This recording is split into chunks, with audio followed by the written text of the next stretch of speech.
Hi, I'm Tim Cain, the entertainment editor at the Herald and Review in Decatur, Illinois. This is part of my 365 project this year. I'm listing my 365 favorite albums in reverse order. I have given Hugh Sullivan, our videographer, a list of the 7 albums that I'm ranking this week, and he will pick one, and I will talk about that extemporaneously. Here we go. Enjoy. Week 1, numbers 365 through 359.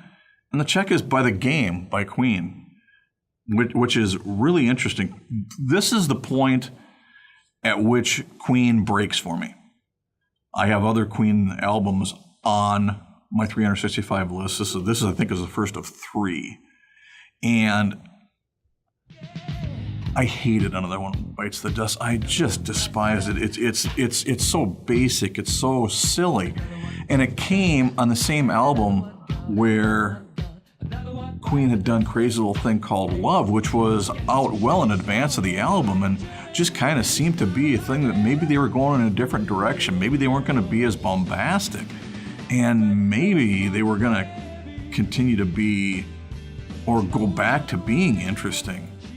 And then on comes Another One Bites the Dust. Just awful, and it's so troublesome because there are so many other things on that album that are so good. Although it does have "Don't Try Suicide," which is possibly the dumbest and most offensive anti-suicide song ever. When you got him saying "Do it, don't do it," but The Game, the title cut, has its share of bombast. "Sail Away, Sweet Sister," just a pretty little song. Crazy Little Thing Called Love. It was top to bottom a really solid album. Not as solid as certainly Night at the Opera, which is in the top 30, I think, and not as solid as Sheer Heart Attack, which is up there further. But it's on par, at least relatively close to being on par with jazz. And for me, way ahead of Hot Space and Flash and all of the stuff that they did that made them much more popular worldwide afterward.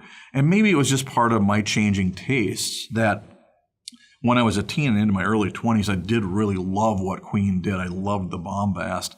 And then maybe I just got a little bit tired of it as I got more into new wave and bombast was less a thing and melodicism was more of a thing. But you know what? To be on a list of 365 of my favorite albums, especially when I look at the albums that didn't make this list, starting at the bottom is not a bad place to be. Don't do it.